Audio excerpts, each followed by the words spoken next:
Hello again, my dear.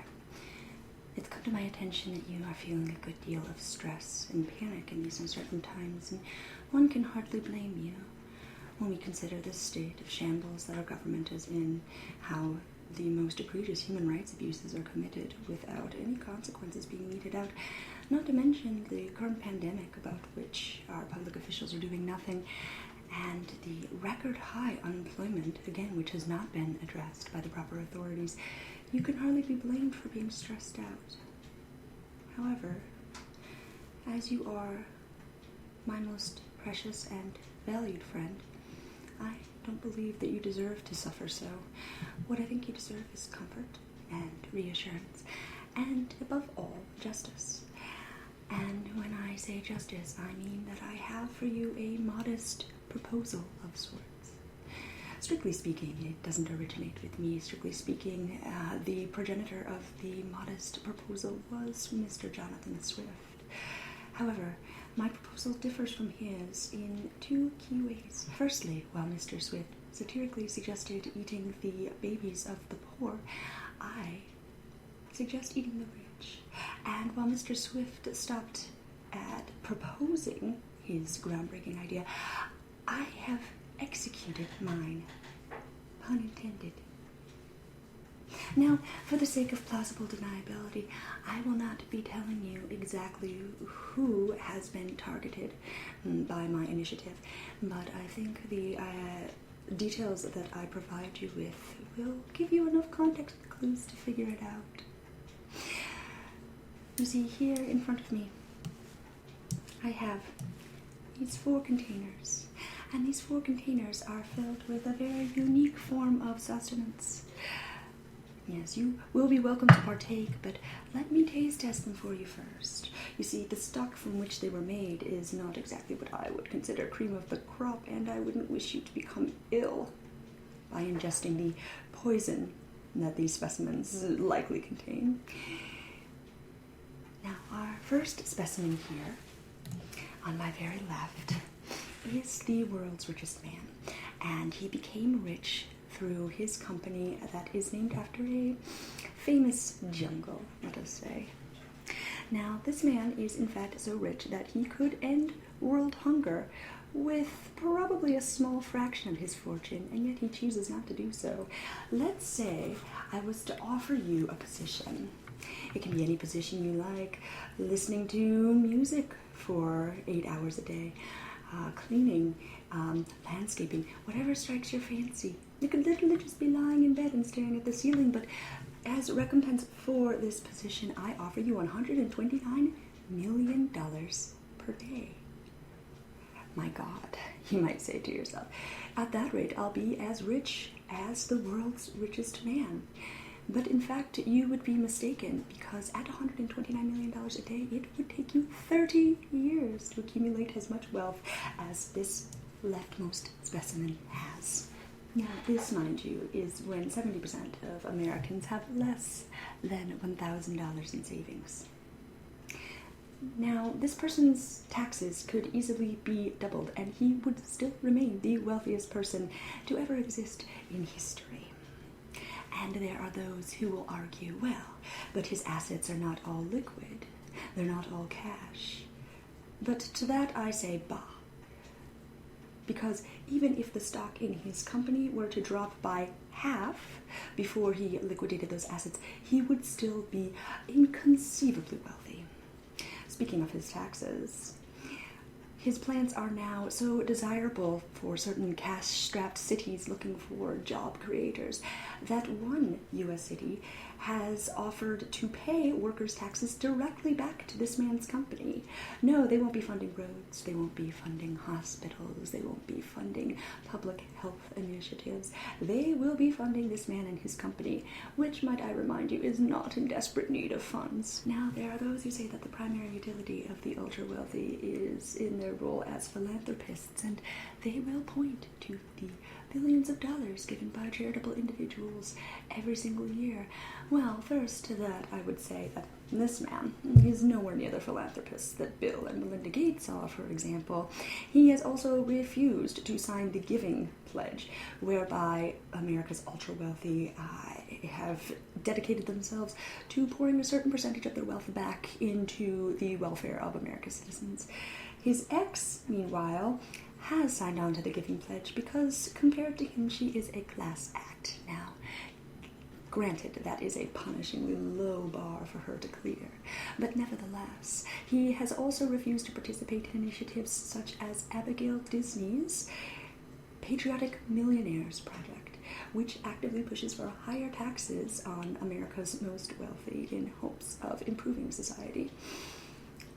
What I find really staggering about this individual is that by the year 2026, he is estimated to accumulate wealth in excess of $1 trillion. Now, recently, there was a proposal made in our legislature to forgive $1 trillion of student debt, and numerous prominent politicians, among them President Joe Biden, incoming President Joe Biden, stated that we could not afford it. This, while one single man, just one man, in our society will have in excess of that within the next 6 years. A very interesting argument that we can't afford it. Now, one final thing I wanted to point out about this individual is that he once ate an iguana at a party, and this is not to denigrate societies, indigenous societies that commonly rely on iguanas as a source of food, but this man is not part of those societies. He had no need, no reason to ingest an iguana. He simply chose to because he is a scary, creepy lizard man. So, with that said, let us see how he tastes.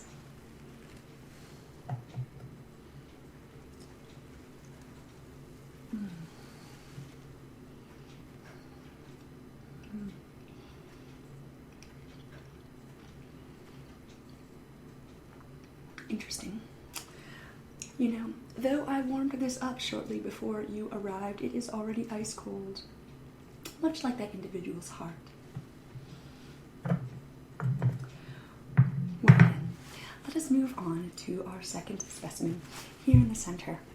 This specimen is someone you are likely familiar with. He is the founder and owner of the world's foremost social media network. And might I say, first and foremost, that that social media network sucks now. It has done demonstrable harm to our democracy, most prominently in aiding the current chief executive of the United States to be elected. And while this individual, well, actually, initially he denied that his social media empire was responsible for Trump getting elected or in any way substantially impactful of those results. And then, after he finally admitted that his website had played a role, he said that he was very dismayed. Dismayed, even though he was the one who sold a massive package of American demographic and analytical data to an analytical firm working directly for Donald Trump. Yet somehow he claims it is not Facebook's responsibility. Although he does take some modicum of responsibility for gore and or sex, or should I say, rather than he directly responding to these issues, he hires content moderators. Content moderators that are placed on contract, offering them limited compensation and very limited mental health services for all the demonstrable psychological harm that they incur by viewing the worst of the worst that humanity has to offer. They view gore, they view dead bodies, they view murders, they view sexual assaults, and they are very minimally compensated for that. And speaking of this website's content moderation policies, it's very interesting that a long and protracted battle was fought over images of breastfeeding, a natural human function. But this individual has stated that he does not believe his website should be forced to take down posts that are denying the reality of the Holocaust. His standards are truly inscrutable. Also, he is just extremely lame and sucks. So, we're going to take a little taste here.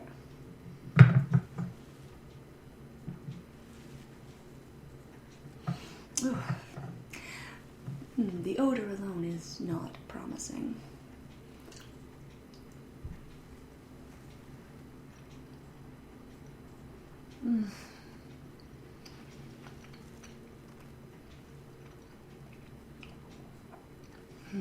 Yes, well, It certainly tastes like a dead-eyed loser in a hoodie. Let us move on.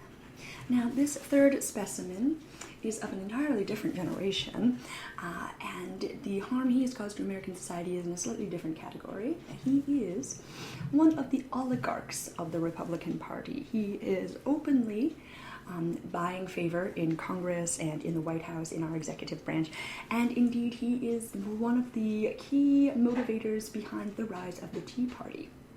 Very interesting, as one of the Tea Party's platforms is to abolish income tax. And this individual would certainly have a substantial interest in that, given the taxes that would be incurred by his astronomical wealth. He has paid hundreds of millions of dollars directly to elect Trump. And in the 2014 midterm elections, he and his organizations paid for 44,000 ads to elect the Republican Party. This, of course, in return for certain favors that he and his businesses were promised to enjoy. Now, currently, his corporations earn $115 billion annually. Where does that money come from? Strangely, they won't say, which seems to fly in the face of corporate transparency. He is also under constant civil and environmental penalties. For example, in 1999, one of his pipelines, oil pipelines, this man is an oil baron, exploded due to faulty engineering and killed 2 young teenagers. Now, of course, he was punished financially for the death of these 2 children, but when you're as rich as he is, it's really a drop in the bucket. By the way, this man's brother also sucks, but as he has recently died, I was not able to procure his meat, for which I apologize. Now, this man's company is one of 3 American companies that are in the top 30 global polluters, alongside ExxonMobil and American Electric. His company pollutes more than Valero, Chevron, and Shell. In fact, he emits 24 metric tons of greenhouse gases into the environment annually. He is also involved in fracking. Surprise, surprise. And with all that, he is still funding climate change deniers. In fact, while this person has admitted that climate change is real, he believes that the impacts are over-exaggerated. Another thing he thinks is over-exaggerated is the pandemic. He thinks that we should avoid lockdowns and social distancing and continue as usual for the sake of the economy. Did I say the economy? I meant his own wealth and interests, of course. For what other interest could a wealthy American industrialist have in making sure that everybody keeps working as thousands are dying? So, let's have a taste. He's very old, so it's a bit tough and gamey. Or at least it certainly looks to be. Oh dear. No. I won't permit you to ingest this one. That would be adding insult to injury. And look what I have. A bonus 4th specimen. Now this one is a bit of a sacred cow, and if I were to say his name, I'm sure I would be attacked by his internet fanboys, assuming any of them watch this video. He is idolized as a genius, and of course, as we know, any entrepreneurial American genius is exempt from the laws of human decency, or at least that seems to be the popular opinion online. His abhorrent behavior includes many unfortunate incidents on Twitter, such as his anti-union activities. For example, when he sicked his girlfriend, let us call her a relatively well-known musician, on his employees who were attempting to unionize.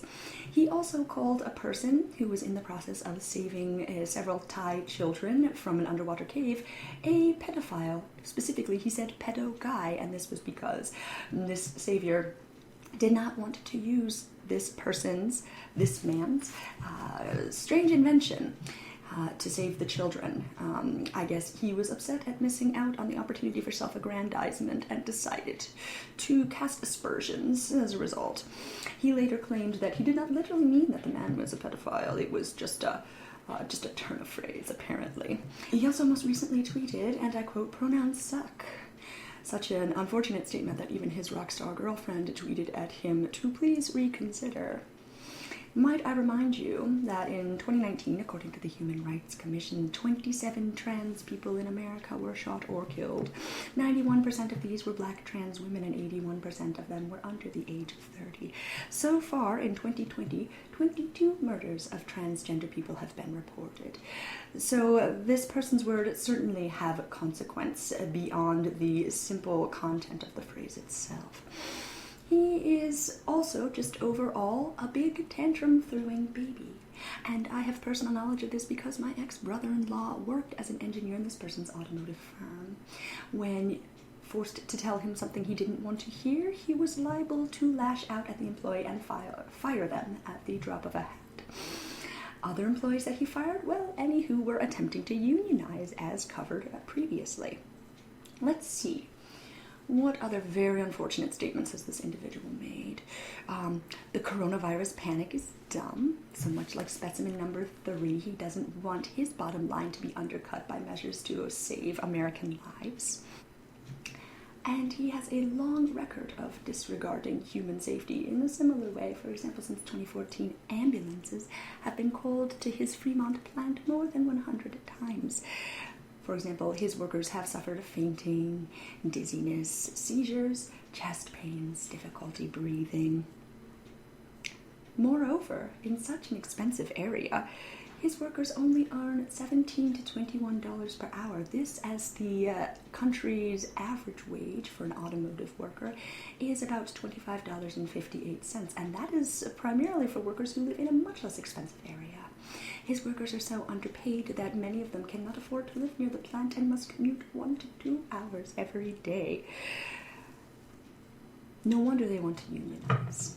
Now, part of this man's personal mythology is that he is a self-made man, and while that is certainly appealing to some of the less realistic concepts of the American experience, it is incredibly false. His father owns half a Zambian diamond mine, so this man certainly did not start from zero.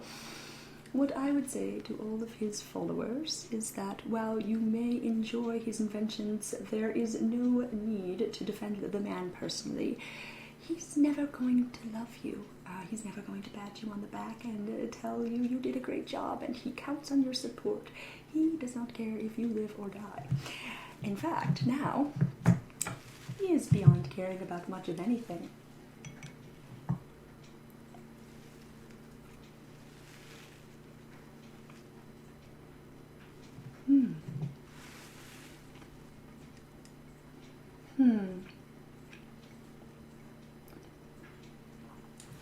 So that's what genius tastes like. I